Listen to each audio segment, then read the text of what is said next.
नमस्कार दर्शकबिन, यो हो टेलिभिजनको प्रस्तुति एजुकेसन टकमा म अरुणा यहाँहरूलाई हृदयदेखि नै स्वागत गर्न चाहन्छु।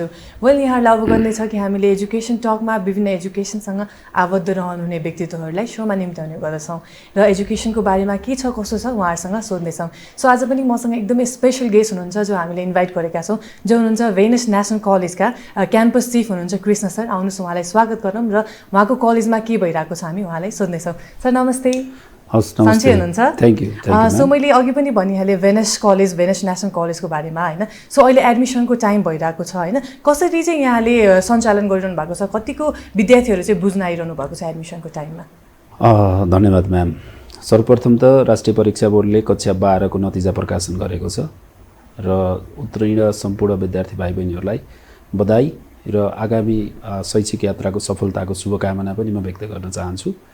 र यद्यपि भेनस नेसनल कलेजमा क्लास 12 ग्रेजुएट भएका सम्पूर्ण विद्यार्थी भाइ बहिनीहरूको अब ग्रेजुएसन प्रोग्रामको लागि स्पेसल्ली एउटा बेटर हबको रूपमा छ र विभिन्न कोर्सेसहरूमा विद्यार्थी भाइ बहिनीहरूको रेगुलर इन्क्वायरिजहरू र एडमिसनको लागि एक लेभलका विद्यार्थीहरू भिड नै लागेको छ भन्दा युक्तिसङ्गत। हजुर, जस्तै यो पेन्डेमिकको टाइम नै भनौँ न अहिले होइन, जुन पहिलाको लेभलमा जुन चाहिँ यो पेन्डेमिक हुनुभन्दा अगाडि जसरी एडमिसन बुझ्न आउँथे होइन, परिवारहरू भनौँ न स्टुडेन्टहरू बुझ्न आउँथे, त्यस्तो छ कि छैन अहिले चाहिँ? डेफिनेटली अहिले प्रवृत्तिको विकाससँगै विद्यार्थी भाइ बहिनीहरू पनि टेक्नो फ्रेन्डली भइसकेको अवस्था छ। त्यो कारणले पनि हामीले प्रवृत्तिलाई त्यति नै एडजस्ट गरेर कलेजले ती सम्पूर्ण व्यवस्था अगाडि बढाएको छ। त्यसकारणले विद्यार्थी भाइ बहिनीहरू हामीसँग हेर्दाखेरि फिजिकल्ली आउने स्टुडेन्टहरू एक लेभलले हुनुहुन्छ भने जो अनलाइन थ्रु नै हाम्रो तपाईँ अनलाइन थ्रु नै हामीले फर्म भर्न सक्छौँ र इन्क्वायरिजहरू पनि हाम्रो एउटा टेक्नो सिस्टमबाट नै विद्यार्थी भाइ बहिनीहरू इनरोलमेन्ट हुने सिस्टम छ। त्यो सिस्टम थ्रु पनि विद्यार्थी भाइ बहिनीहरूको इन्क्वायरिजहरू आइरहेको छ। त्यसकारणले फिजिकल्ली भर्चुअल्ली र टेक्नोलोजिकल्ली पनि विद्यार्थी भाइ बहिनीहरूको एउटा इन्ट्रेस्ट राख्ने इन्स्टिट्युसनको रूपमा भेनस अग्रस्थानमै अगाडि बढिरहेको छ। हजुर, जस्तै अहिले भनौँ न कोभिड पछि बिस्तारै कलेजहरू खोल्दैछन् होइन। कलेज खोल्नुभन्दा जुन कोभिडको टाइममा जुन तपाईँले भर्चुअल रूपमा पढाइ भएको थियो, त्यो भर्चुअल रूपमा पढाइ गर्दाखेरि कतिको सहज भएको थियो होइन, तपाईँहरूलाई पनि पढाउन कतिको सहज भएको थियो, विद्यार्थीलाई बुझ्न कतिको गाह्रो भएको थियो कि के छ? डेफिनेटली एउटा पेन्डेमिक बियोन्ड इमेजिनेसन, कसैले यो सोचेको थिएन यस्तो रहला भनेर। त्यसमाथि पनि एउटा भर्चुअल एजुकेसन नेपालको लागि एउटा नयाँ सिस्टम थियो। यद्यपि हामीले सबै कुरा एउटा परिस्थितिले नै सिर्जना गर्ने हो। जुन परिस्थिति सिर्जना भयो त्यो परिस्थितिबाट विद्यार्थी भाइ बहिनीहरू एउटा पढाइ र सिकाइबाट वञ्चित नरहुन् भन्ने हेतुले भेनस नेसनल कलेजले फ्रम द फर्स्ट आवर पेन्डेमिकको टाइम भइसकेपछिको टाइममा हामीले भर्चुअल्ली बालबालिकाहरूलाई जोड्यौँ। यद्यपि नेपाल आफैमा पनि एउटा टेक्निकल्ली र टेक्नोलोजिकल्ली सबै परिवार र सबै भूगोलमा रहने विद्यार्थी भाइ बहिनीहरू सक्षम नभएको अवस्था सर्वविदितै छ। यद्यपि जोसँग त्यो टेक्नो फ्रेन्डली हुनुहुन्थ्यो, इन्टरनेटको पहुँच थियो, त्यो लेभलका तपाईँ एसेसरिजहरू थिए, ती विद्यार्थी भाइ बहिनीहरूलाई हामीले संस्थागत रूपले दिनुपर्ने सबै सुविधाहरू दियौँ र हामीले पढाउँदै गयौँ। यद्यपि त्यो पढाइरहने केसमा भौतिक रूपमा जति विद्यार्थी भाइ बहिनीहरू आएर पढ्ने र इन्ट्रेस्ट हुने विद्यार्थी भाइ बहिनीहरू अझ बेटर रिजल्ट र बेटर लर्निङ गरेको हामीले फाइन्ड आउट गऱ्यौँ। यद्यपि प्र्याक्टिकल बेस्ड सब्जेक्टहरू केही रहँदाखेरि एउटा ल्याबमा आएर प्र्याक्टिकल गर्नुपर्ने अथवा डेमोन्स्ट्रेसनका केसेसहरू थिए, ती केसेसहरूमा केही रियर केसेसहरूमा प्रब्लम भयो पक्कै, तर थ्योरिटिकल पर्सपेक्टिभ्सका सब्जेक्टहरूले पक्कै बेटर रिजल्ट निकालेको हामीले बुझ्यौँ। र यो एउटा युरोपियन कन्ट्रीहरू अथवा ग्लोबल कति एकाडेमिक इन्स्टिट्युसनहरूले विगतदेखि नै फलोअप गरेका र नेपाललाई पनि स्पेसल्ली पेन्डेमिकले हामी पनि एउटा डेस्टिनमा रहेर भए पनि लर्निङ गर्नुपर्छ, टेक्नो फ्रेन्डली हुनुपर्छ, टेक्नोलोजीसँग नजिक रहनुपर्छ। त्यसकारणले पढाइलाई फिजिकल्ली होइन डेस्टिनबाट पनि गर्न सकिँदो रहेछ भन्ने कुरा एउटा नयाँ लेसन सिकायो पेन्डेमिकले। होप यो समग्र पेन्डेमिकले एजुकेसन सेक्टरमा दिएको अर्को एउटा नयाँ पोजिटिभ सन्देश हो भन्ने मेरो बुझाइ छ। हजुर, जस्तै भनौँ न जुन अब भनौँ न तपाईँको हाम्रो यो प्राइभेट स्कुलहरूलाई चाहिँ जुन फीको कुराहरू आउँदाखेरि चाहिँ अब गभर्मेन्टले चाहिँ स्कुलहरू प्राइभेट स्कुल र गभर्मेन्ट चाहिँ मर्ज हुनुपर्छ भन्ने जुन कुरा त्यो निस्केको थियो, त्यसमा प्राइभेट स्कुलहरूलाई के कस्तो असर परेको थियो, यहाँहरूलाई नै भनौँ न कस्तो कस्तो प्रब्लमहरू भएको थियो? यो कुरा गभर्मेन्टको एउटा स्लाइटली आएका कुराहरू हुन्, एउटा म्याटर अफ डिस्कसन रह्यो मार्केटमा। यद्यपि गभर्मेन्टले प्राइभेट स्कुललाई मर्ज गर्ने भन्ने कुरा दुईटा पाटो हो। हैन। गभर्नमेन्टले एउटा पोलिसी ल्याउला, डेफिनेटली घाँसपास कपास स्वास्थ्य शिक्षा 5औं नम्बरमा हो, वी नो द्याट, हामी एक्सेप्ट गर्छौँ। यद्यपि गभर्नमेन्टले नै गभर्नमेन्टको अथोरिटीबाट गभर्नमेन्टका सम्पूर्ण प्रक्रियाहरू उनीहरूले दिनुपर्ने कानुनी सम्पूर्ण जुन एफिलिएसन्सहरू छ त्यो एफिलिएसनहरू पार गरेर नै प्राइभेट अर्गनाइजेसनहरू खोलेका हुन् र सञ्चालनमा आएका हुन्। फेरि त्यही सरकारले गभर्नमेन्टले प्राइभेट अर्गनाइजेसनलाई हेर्ने दृष्टिकोण फरक राख्नुपर्छ र राख्नुहुन्छ भन्ने मेरो बुझाइ छैन। समानताको हिसाबले हामीले इक्वेलिटी भन्छौँ, इक्वेलिटी भन्दा अझ इक्विटीको आधारमा हेर्नु पर्यो, न्यायको कुरा हो। यद्यपि प्राइभेट अर्गनाइजेसन सञ्चालन गरिरहँदाखेरि सञ्चालकहरूले त्यहाँ इन्भेस्ट गरेको अमाउन्टको कुरा रह्यो, उनीहरूले दिने क्वालिटीको कुरा रह्यो, ती कुराहरूलाई पनि सरकारले नजरअन्दाज गर्नु मिल्दैन। किन त भन्दा राइट टु प्रपर्टी, एउटा प्राइभेट सम्पत्तिको अधिकार सबैलाई छ, संविधानार्थ लेखेको कुराहरू हो। र मर्ज गर्ने केसमा भोलि कोही प्राइभेट अर्गनाइजेसन होल्डरहरूले गभर्नमेन्टसँग मर्ज गर्ने इन्ट्रेस्ट राखे, त्यो पोलिसीमा अथवा त्यो एउटा प्रपोजलमा गभर्नमेन्ट एग्रिड भयो, त्यो फरक पाटो। र गभर्नमेन्टले फेरि यसलाई होइन हामीले एउटा सर्टेन टाइम लगेर अब गभर्नमेन्ट स्कुललाई हामीले एक्सटेन्ड गर्छौँ, बढाउँछौँ, प्राइभेट अर्गनाइजेसनलाई हामीले निचोड्दै जान्छौँ भन्ने जुन पोलिसी गभर्नमेन्टको छ त्यो के हो त भन्नुहुन्छ भने हामीले प्राइभेट अर्गनाइजेसनहरू सञ्चालन गरिरहँदाखेरि बेस दिन खोज्ने हो र दिइरहेका छौँ। र जति बेलासम्म स्टुडेन्टहरू बेटर एजुकेसनको लागि, बेटर लाइफ र बेटर आफ्नो करियरको लागि एउटा अर्गनाइजेसनले सेभ गरेर अगाडि जान्छ, त्यति बेलासम्म उहाँहरू आउनुहुन्छ। गभर्नमेन्टले आफ्नो इन्स्टिट्युसनलाई अलिकति प्रायोरिटी दिएर बढाउँदै जाने, उनीहरूले एउटा गुडविल कायम गर्दै जाने र भोलि गभर्नमेन्टको रिजल्ट पनि राम्रो छ है भन्ने कुरा उनीहरूले देखाउन सक्यो भने प्राइभेट इन्स्टिट्युसन्सहरू, स्कुलहरू, कलेजहरू अटोमेटिक बिस्तारै आफ्नो वेले नम्बर अफ स्टुडेन्टको एडमिसन र इनरोलमेन्ट घट्दै जाँदाखेरि त त्यहाँ गभर्नमेन्टले कुनै बल प्रयोग गर्नुपर्ने अथवा डिफ्रेन्ट पोलिसी ल्याउनुपर्ने अवस्थै छैन।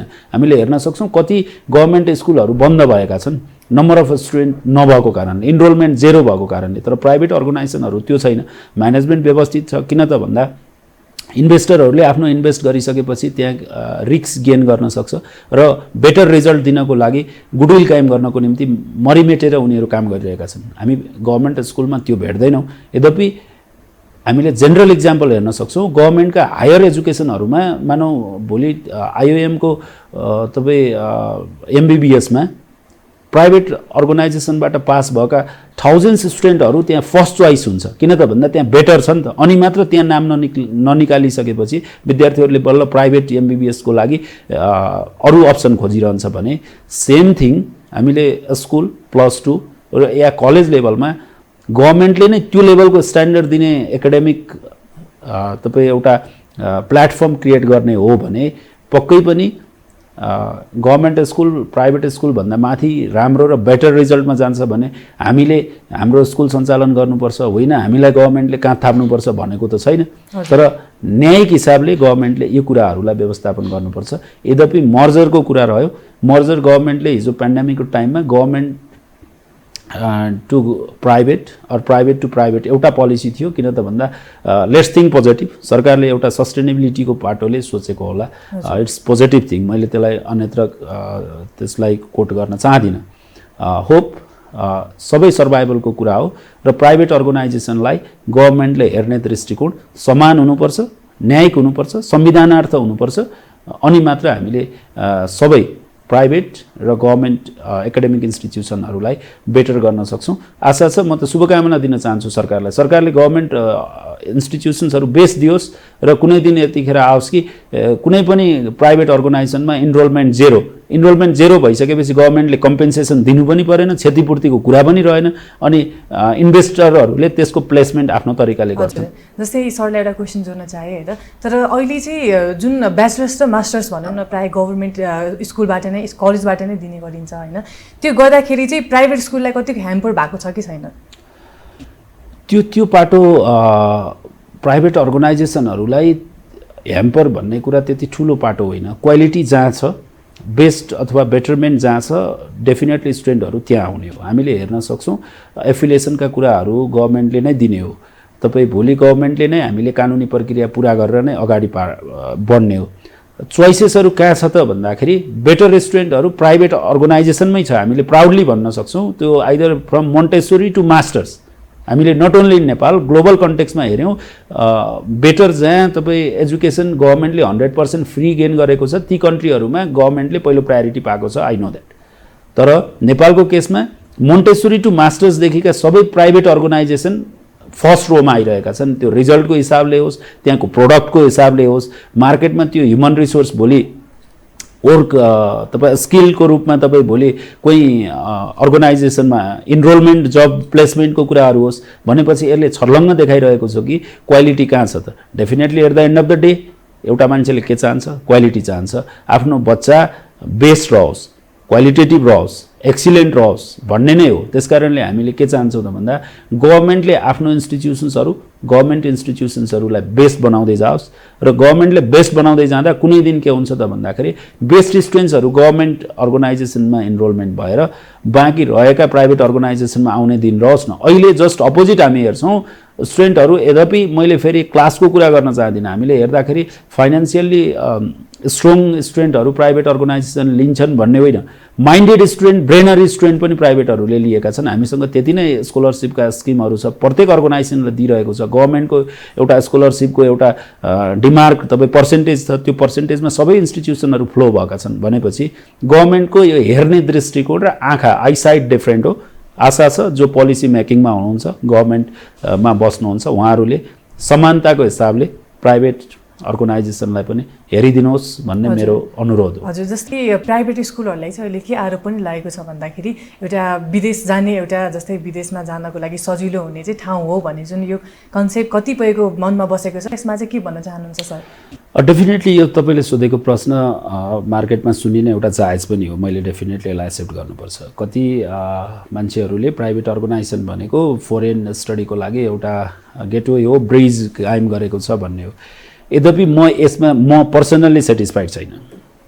कारण कहाँनिर हो त भन्नुहुन्छ भने गभर्मेन्टले त्यो लेभलको एकाडेमिक इन्स्टिट्युसन नेपालमै डेभलप गर्ने हो भने मान्छे के हो त भन्दाखेरि अर्को अप्सन खोज्दैन। Until and unless people are not satisfied, definitely people seek for next option. त्यो त ह्युमन नेचर हो होइन।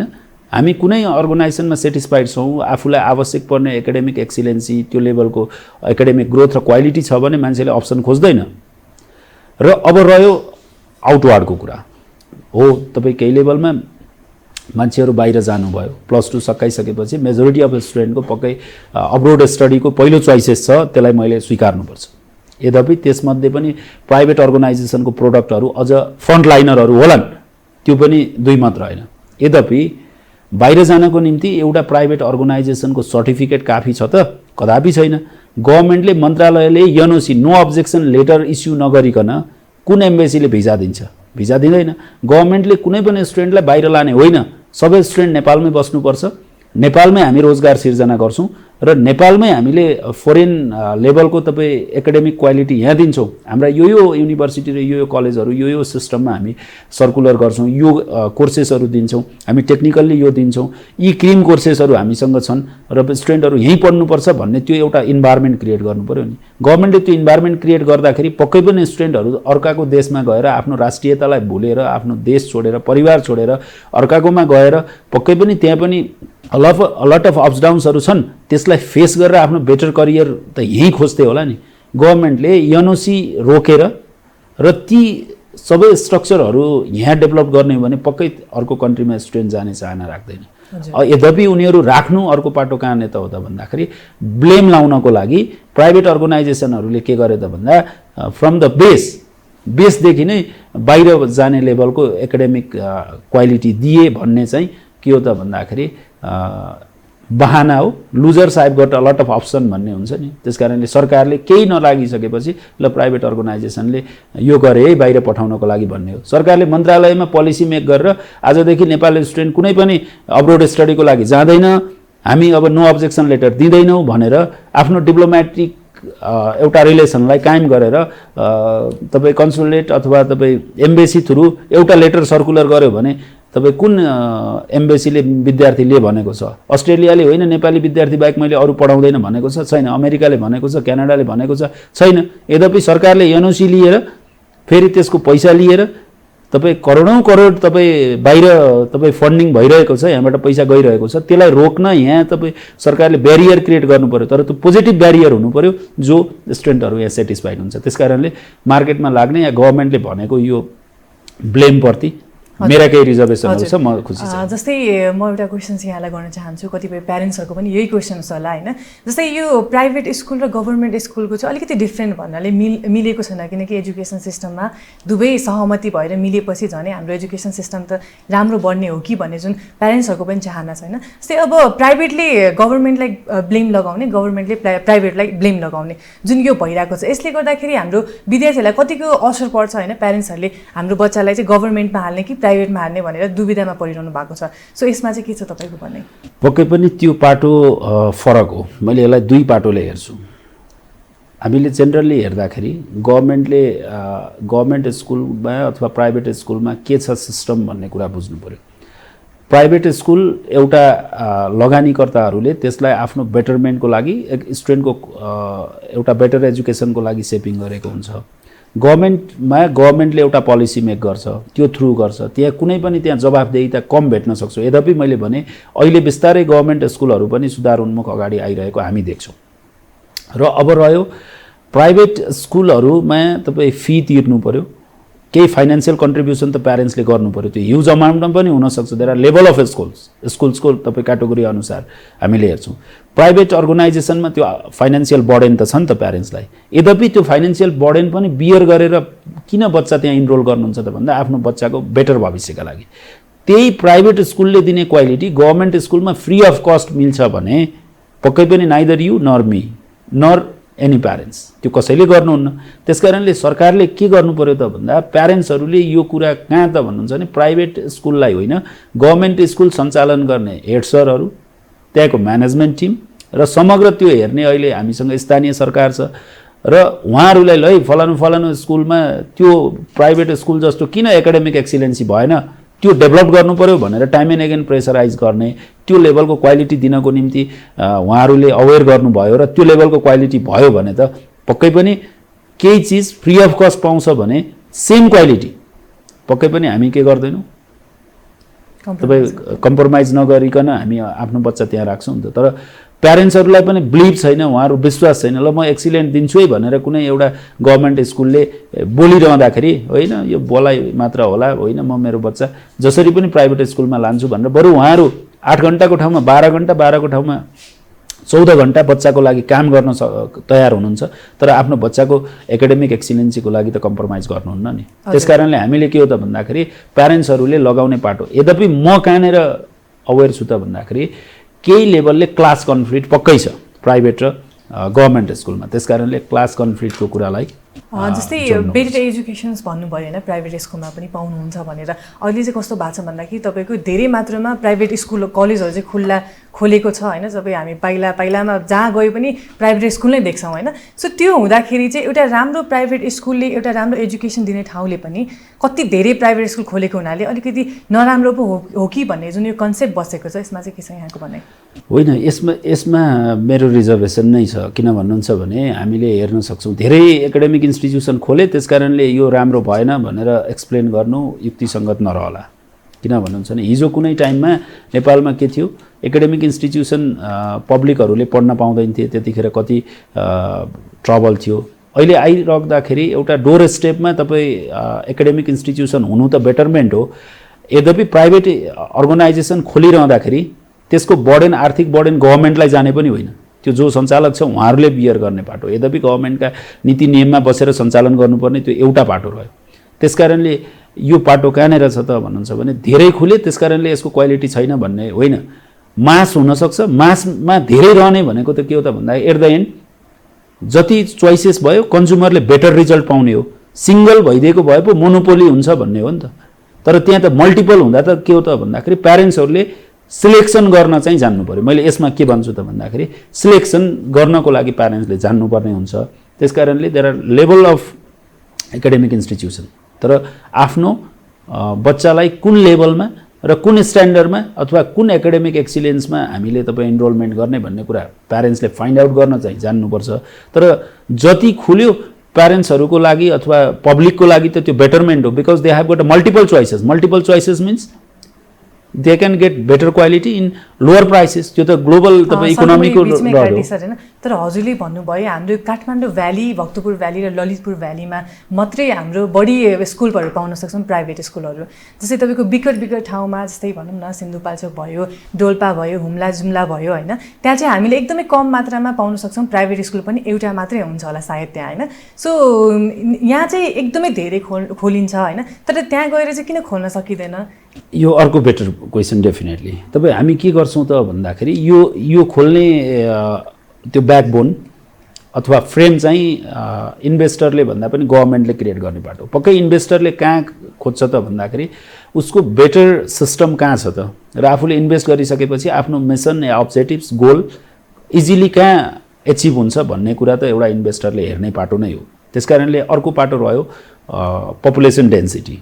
काठमाडौँमा डेन्सिटी बढी छ, त्यस कारणले डेन्सिटी बढी भइसकेपछि एकाडेमिक इन्स्टिट्युसन बढी हुन्छ। अब रह्यो रुरल एरियाको कुरा हो, डोल्पामा किन प्राइभेट बोर्डिङ तपाईँहरूले खोल्नु भएन अथवा एकाडेमिक इन्स्टिट्युसन किन रहेन तपाईँ रिमोट एरियामा? त्यहाँको पपुलेसनले एक त त्यो लेभलको एकाडेमिक इन्स्टिट्युसनलाई रेसिस्ट गर्न सक्दैन, वान थिङ। नेक्स्ट थिङ, त्यो लेभलको ह्युमन रिसोर्स र मेन पावर त्यहाँ पाउनको निम्ति कति कठिनाइ छ, अर्को पाटो रह्यो। र इक्वेल्ली त्यो रुरल एरियाको मान्छेले त्यो लेभलको एकाडेमिक इन्स्टिट्युसनको फाइनेन्सियल बर्डन बियर गर्न सक्नुहुन्छ कि सक्नुहुन्न भन्ने कुरा त प्रश्न चिन्ह छ नि। यो मात्र होइन, हजुरले सोधेको प्रश्न एकाडेमिकको मात्र होइन। स्टार होटल किन हुम्लामा खोलिएन, स्टार होटल किन रुरल एरियामा खोलिएन, अथवा सिनेमा हल लगेर तपाईँ गाउँमा किन खोलिएन, किन सिटी केन्द्रित भयो त, सबै अर्बान किन भयो भन्दाखेरि त्यो डेफिनेटली इकोनोमिकल ग्रोथ र फ्लोको एउटा बेसिक प्रिन्सिपल हो, र सेम प्रिन्सिपलमा एकाडेमिक इन्स्टिट्युसनहरू पनि मुभ गर्ने हो। यद्यपि यसको निम्ति बरु हामी आशा गरौँ, गभर्मेन्टलाई रिक्वेस्ट गरौँ, रुरल एरियाका गभर्मेन्ट स्कुल्सहरू, सामुदायिक विद्यालयहरूलाई अझ व्यवस्थित र आवश्यक अनुसार परिमार्जित गरेर ती विद्यार्थीहरू माइग्रेसन नगरिकन त्यही आफ्नो तपाईँ घरमा बसेर पढ्न पाउने वातावरण, यो त गभर्मेन्टले व्यवस्था गर्ने कुरा हो। जस्तै मर्जको कुरा जुन यो केसमा चाहिँ हुन्छ नि, तपाईँले अघि भर्खरै भन्नुभयो होइन, अब गभर्मेन्ट स्कुलले चाहिँ त्यहाँ हेर्नुपर्छ राम्रोसँग भनेर होइन। यसमा चाहिँ प्राइभेट स्कुलले पनि मर्ज गर्दाखेरि त झन् प्राइभेट स्कुलमा पनि एउटा राम्रो ट्याग चाहिँ बस्थ्यो होला नि त, राम्रो रहेछ प्राइभेट स्कुल गभर्मेन्टसँग मर्ज भइरहेको छ होइन, हामीलाई यति विकटमा आएर पनि यस्तो हेल्प गर्नुभएको छ भन्ने जुन त्यो कुराहरू पनि त हुन्थ्यो होला नि होइन? त्यो बेटर पाटो हो। तर यो कुरा तपाईँले मैले भनिरहनु भन्दा पनि पोलिसी मेक गर्ने गभर्मेन्टले एउटा लिगल्ली त्यसका पोलिसी मेक गरेर फ्लोरमा पठाउनु पर्ने कुरा हो। ल मानौँ हामीले भोलि एउटा इन्स्टिट्युसन लगेर हुम्लाको एउटा प्राइभेट अर्गनाइजेसनसँग मर्ज भयो, त्यसको म्यानेजमेन्टको जिम्मा गभर्मेन्टले हामीलाई दियो। अब हामीले मर्ज गरिरहँदाखेरि हामीले इन्भेस्टमेन्ट गरेको हाम्रो क्यापिटलको रिस्क कसले लिन्छ? One thing. किन त भन्दा मर्ज गर्ने भनेको त त्यत्तिकै यो दुध र पानी मिसाए जस्तो कुरा होइन, त्यसको त कस्टको भ्यालुएसन पनि हुनु पर्यो, वान थिङ। नेक्स्ट थिङ्स, त्यहाँ म्यानेजमेन्ट हेरिसकेपछि त्यहाँ चाहिने इन्फ्रास्ट्रक्चर ग्रोथदेखि लिएर त्यहाँ चाहिने जो मेटेरियल्सहरू छ त्यसको म्यानेजमेन्ट गभर्मेन्टले आफ्नो फन्डिङबाट गर्छ कि गर्दैन?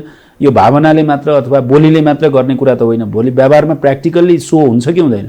त्यस कारणले प्र्याक्टिकल सो होला नहोला भन्ने कुरामा त गभर्मेन्ट पोलिसीबाट पक्कै there is merit of doubt. त्यो डाउटमा फेरि हामी कसरी मर्ज गर्न सक्छौँ? र अर्को कुरा, एउटा दुईवटा अर्गनाइजेसन मर्ज गरेर मैले लगेर मर्ज गरेँ, अरू चाहिँ एडजेटिस चलिरहेको छन् भने यो देशको ठेक्का एकजना व्यक्तिले त लिन सक्दैन नि। त्यस कारणले गभर्मेन्टले त समग्रतामा, मैले पहिल्यै भनिसकेँ, समानताको आधारमा न्यायको आधारमा गभर्मेन्टले निर्णय गर्यो भने जे पनि सम्भव छ। तर बायसनेसको आधारमा दृष्टिलाई के हो त भन्दाखेरि अपभ्रंश गरेर फरक तरिकाले देब्रे आँखाले फरक दाहिने आँखाले फरक देखियो भने त्यसको result definitely at the end राम्रो आउँदैन। हजुर, जस्तै एउटा क्वेसन्स मैले यहाँलाई सोध्न चाहेँ, अघि पनि हामीले क्वेसन जोडेको थियौँ, जस्तै विदेश जाने कुराहरूलाई जोडेको थियौँ हामीले। प्राइभेट स्कुलहरूलाई पनि ब्लेम लागेको थियो कि पढाउँदाखेरि प्राइभेट स्कुलले विदेशी जानकै लागि पढाउँछन् भन्ने जुन ब्लेम थियो। जस्तै यो चाहिँ अब कस्तो भन्दाखेरि नेपालमा अलिकति भनौँ न रोजगारमूलक शिक्षा नभएर होला सायद होइन। सो त्यो चाहिँ तपाईँहरू गभर्मेन्ट र प्राइभेट भनौँ न प्राइभेट स्कुलहरू चाहिँ मिलेर चाहिँ तपाईँहरूले रोजगारमूलक शिक्षा चाहिँ दिन सक्नुहुन्न नेपालमा? डेफिनेटली यो कुरा रोजगारमूलक शिक्षा दिनको केसमा गभर्मेन्टसँग सिटिभिटी प्रोग्रामै छ। सिटिभिटीले एफिलिएसन दिएर विभिन्न तपाईँ कोर्सेसहरू सञ्चालनमा आएको छ। यद्यपि यसलाई अझ एक्सटेन्डेड फर्ममा बढाउनुपर्छ। मैले सिटिभिटीका अहिले कति कार्यक्रमहरू एफिलिएसन दिन नै रोकिएका छन्, म सरकारलाई अनुरोध पनि गर्न चाहन्छु सिटिभिटीका कार्यक्रमहरू बढाएर एक्सटेन्ड गरेर र एफिलिएसन तपाईँ एउटा क्राइटेरिया पुग्ने इन्स्टिट्युसनहरूलाई दिँदै जाँदाखेरि पक्कै पनि बाहिर जाने स्टुडेन्टहरूको एउटा रेसियो रोकिन सक्छ वान थिङ। अर्को कुरा पक्कै पनि किन स्टुडेन्टहरू बाहिर गए भन्दाखेरि टेक्निकल एजुकेसन कम रह्यो, प्र्याक्टिकल बेस एजुकेसनहरू कम रह्यो र after and of the day मान्छे एउटा +2 ग्रेजुएट या तपाईँ ग्रेजुएट्स या पोस्ट ग्रेजुएट भइसकेपछि उसलाई एट द एन्ड ऊ त एउटा स्किल भइसकेपछि उसको हातमा सिप भइसके अथवा ब्रेनरी भइसकेपछि उसलाई त जब प्लेसमेन्ट त आवश्यकता रह्यो नि त। उसले त्यो फ्युचर यहाँ देख्दैन। त्यो लेभलको यहाँ तपाईँ technical education practical base education मात्र दिएर भएन, सरकारले त्यही लेभलको जब प्लेसमेन्टको अरू आधार पनि क्रिएट गर्नु पर्यो। भोलि हामीले हेऱ्यौँ एउटा बिएचएम प्रोग्राममा यहाँ तपाईँ प्र्याक्टिकल बेसमा तपाईँले एउटा स्टुडेन्टलाई इन्टर्न गर्नको निम्ति थर्ड कन्ट्री पठाउनै नपर्ने गरी यहीँ डेभलप भयो। त्यसको लागि त यहाँ त्यही लेभलका होटल्सहरूको डेभलपमेन्ट, टुरिज्मलाई ग्रोथ गर्नु पर्यो। त्यो कुरा त गभर्मेन्टले आधार गर्नु पर्यो। सेम इज द थिङ, अरू जति मेडिकलको कुरा रहला, एग्रिकल्चरका कुराहरू रहलान्, जुन जुन सेक्टर छ सेक्टर वाइज गभर्मेन्टले ती कुराहरू प्लेटफर्म क्रिएट नगरिकन तपाईँ एजुकेसन दिने जब प्लेसमेन्ट भ्याकेन्ट छ, जब प्लेसमेन्ट क्रिएट गरियो फेरि एकाडेमिक इन्स्टिट्युसनहरू भएन भने मेल खाँदैन। त्यसकारणले parallelly academic manpower develop गरिरहँदाखेरि त्यसको पास आउट हुने टाइममा फेरि के गर्नु पर्यो, जब प्लेसमेन्टको इन्फ्रास्ट्रक्चर पनि त्यो लेभल पनि डेभलप गर्यो भने बल्ल के हो त भन्दाखेरि ब्यालेन्स भएर जाने हो। आशा छ लेट्स थिङ्क पोजिटिभ, सरकारले यो काम छिटै गर्नेछ र 2-5 वर्षपछि नेपालको सबै जनसङ्ख्याहरू बाहिर होइन, अब हामी नेपालभित्रै एउटा कम्पिटेटिभ ह्युमन रिसोर्सको रूपमा विभिन्न अर्गनाइजेसन र कर्पोरेट अफिसमा काम गरेको देख्न पाइयोस्। हजुर, हामी कार्यक्रमको अन्तिममा छौँ सर। अन्तिममा हाम्रो भ्युवर्सहरू हामीलाई टेलिभिजन सेट मार्फत हेरिरहनु भएको छ, उहाँहरूलाई के भन्न चाहनुहुन्छ? म सर्वप्रथम यो टेलिभिजनलाई आभार प्रकट गर्न चाहन्छु यो समयको लागि र स्पेसल्ली म भर्खरै +2 पास आउट भएका विद्यार्थी भाइ बहिनीहरूलाई भेनस नेसनल कलेजले ब्याचलरमा स्पेसल्ली ब्याचलर प्रोग्राममा BBS, BCA, BA, BEd र BSW यी प्रोग्रामहरूमा भर्ना खोलेको छ। यहाँहरूले अनलाइन मार्फत भेनसको website, Facebook page, Facebook wall र फिजिकल्ली भेनस नेसनल कलेजको प्रिमिसेसभित्र आएर आफ्नो एडमिसन गरिदिनको लागि म अनुरोध गर्न चाहन्छु।